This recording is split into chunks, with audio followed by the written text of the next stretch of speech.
하나님은 영이시니 예배하는 자가 영과 진리로 예배할지니라. 다 함께 신앙 고백하시겠습니다. 나는 전능하신 아버지 하나님, 천지의 창조주를 믿습니다. 나는 그의 유일하신 아들, 우리 주 예수 그리스도를 믿습니다. 그는 성령으로 잉태되어 동정녀 마리아에게서 나시고 본디오 빌라도에게 고난을 받아 십자가에 못 박혀 죽으시고 장사된 지 사흘 만에 죽은 자 가운데서 다시 살아나셨으며 하늘에 오르시어 전능하신 아버지 하나님 우편에 앉아 계시다가 거기로부터 살아있는 자와 죽은 자를 심판하러 오십니다. 나는 성령을 믿으며 거룩한 공교회와 성도의 교제와 죄를 용서받는 것과 몸의 부활과 영생을 믿습니다. 아멘. 오늘 우리에게 주신 말씀은 마가복음 8장 31절 말씀입니다. 다 함께 읽어볼까요? 인자가 많은 고난을 받고 장로들과 대제사장들과 서기관들에게 버림받아 죽임을 당하고 사흘 만에 살아날 것을 비로소 그들에게 가르치시되. 아멘. 오늘은 선생님이랑 게임을 해보려고 해요. 바로 이미지 연결하기 게임이에요. 화면에 많은 단어가 있죠? 이 단어를 보면 어떤 이미지가 떠오르나요? 그러면 화면에 있는 단어 중 왕의 이미지와 비슷한 단어가 무엇인지 찾아보세요. 그리고 그렇게 생각한 이유도 한번 이야기해봤으면 좋겠어요. 자, 왕이라는 단어를 볼 때 여러분 중에 많은 사람이 왕관, 권력, 힘이라는 단어가 보통 떠오르죠. 약함이나 고난을 떠올리는 어린이는 거의 없을 거예요. 왜냐하면 그동안 우리가 배워온 왕에 관한 이미지는 한 나라에서 가장 높은 자리에 있는 사람, 신하들을 마음대로 움직일 권력이 있는 사람, 재물이 많은 사람 등에 가까웠기 때문이에요. 하지만 오늘 말씀에 나오는 왕은 그동안 우리가 생각한 왕과는 완전히 다른 이미지를 가진 분이에요. 백성을 위해 도리어 고난을 당한 왕이지요. 그 왕의 이야기를 들어봐요. 어느 날 예수님은 제자들과 함께 길을 걷고 계셨어요.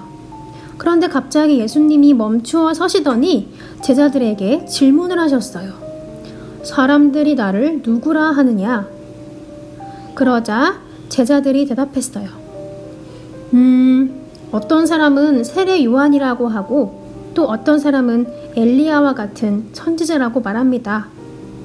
그러자 예수님은 제자들에게 다시 물으셨어요. 그러면 너희는 나를 누구라 하느냐? 그러자 제자 중 하나가 대답했어요. 주는 그리스도이십니다. 대답을 한 사람은 다름 아닌 베드로였어요.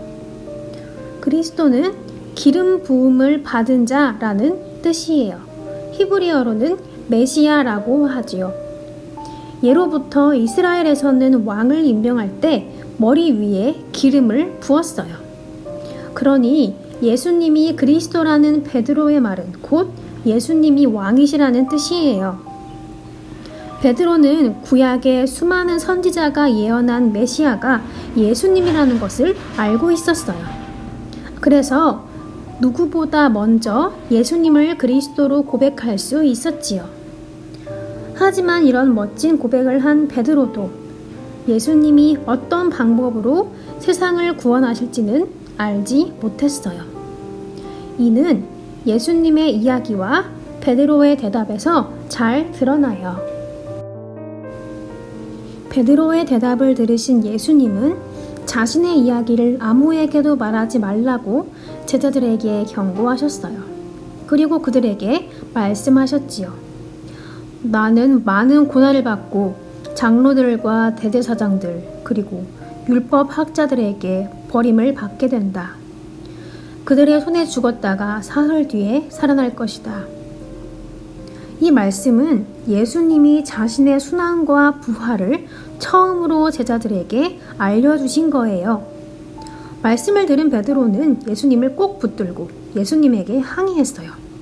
절대 그런 일이 일어나서는 안 된다고 팔쩍 뛰며 왕으로 오신 예수님이 왜 고난을 받고 죽어야 하는지 따져 물었어요.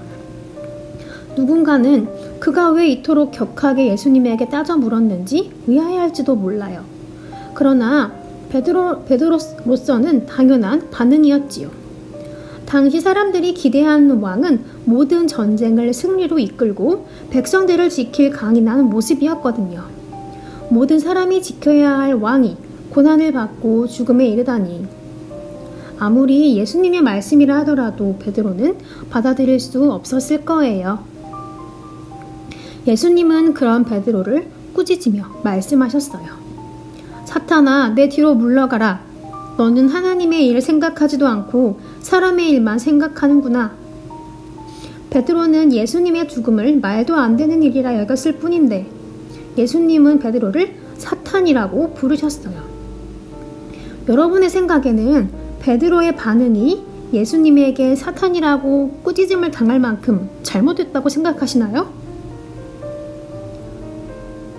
예수님이 베드로를 이같이 꾸짖으신 것은 그가 하나님의 뜻을 따르지 않았기 때문이었어요. 예수님이 고난을 받으실 이유는 그분이 잘못을 저지르거나 사람들에게 미움받을 만한 일을 해서가 아니에요. 하나님의 뜻이기 때문이에요. 예수님은 자신이 받을 고난과 죽음이 모두 하나님의 뜻이라는 것을 알고 계셨어요. 그래서 고난을 당하고 결국 십자가에 달려 죽으시기까지 함으로써 하나님의 뜻을 이루신 거예요. 여러분, 베드로는 예수님을 그리스도라고 고백했지만 그 고백에 담긴 참된 의미는 몰랐어요. 우리에게 구원자를 약속하신 하나님의 뜻도 알지 못했지요. 예수님은 그저 전쟁에서 이기러 오신 이스라엘의 왕이 아니에요. 그보다 더 놀라운 하나님의 계획을 가지고 이 세상에 오신 왕이랍니다. 예수님은 모든 사람을 죄에서 구원하려는 하나님의 뜻대로 십자가에 달려 죽으시고 사흘 만에 살아나셨어요. 오늘은 사순절 5번째 주일이에요. 여러분은 예수님을 그리스도로 고백하고 있나요? 혹시 베드로처럼 하나님의 뜻을 알지 못한 채 주는 그리스도입니다 라고 고백하고 있지는 않나요? 예수님께서는 우리를 죄에서 구원하시려는 놀라운 계획을 가지고 이 땅에 예수님을 보내주셨어요. 예수님을 그리스도로 고백할 때마다 우리를 구원하시려는 하나님의 뜻을 기억하기를 바랍니다. 또 자신의 아들을 보내기까지 우리를 사랑하신 하나님의 크신 사랑을 누리기를 바랍니다. 친구 여러분, 하나님께서는 지금도 당신의 뜻을 이루고 계세요. 하나님의 놀라운 계획은 여전히 계속되고 있어요. 하지만 우리는 하나님의 계획과 뜻을 헤아리지 못할 때가 많지요. 우리가 기대하지 않았던 일이 일어날 때면 베드로처럼 하나님께 따져서 묻고 싶기도 해요. 그럴 때마다 오늘 예수님이 베드로에게 하신 말씀을 떠올려 보세요. 그리고 지금 내 머릿속에 가득한 생각이 하나님의 뜻인지 아니면 내가 바라는 것인지 고민해 보기로 해요. 내가 기대하지 않는 일이 계속되더라도 불평하기보다 하나님의 일을 기대하며 하나님의 뜻대로 이루어지길 바라며 기도해요. 자신의 아들을 이 땅에 보내기까지 우리를 사랑하시는 하나님의 계획을 헤아리도록 도와달라고 기도하는 여러분이 되기를 간절히 바랍니다. 주기도문으로 예배를 마치겠습니다. 하늘에 계신 우리 아버지, 아버지 이름을 거룩하게 하시며 아버지의 나라가 오게 하시며 아버지의 뜻이 하늘에서와 같이 땅에서도 이루어지게 하소서. 오늘 우리에게 일용할 양식을 주시고 우리가 우리에게 잘못한 사람을 용서하여 준 것 같이 우리 죄를 용서하여 주시고 우리를 시험에 빠지지 않게 하시고 악에서 구하소서. 나라와 권능과 영광이 영원히 아버지의 것입니다. 아멘.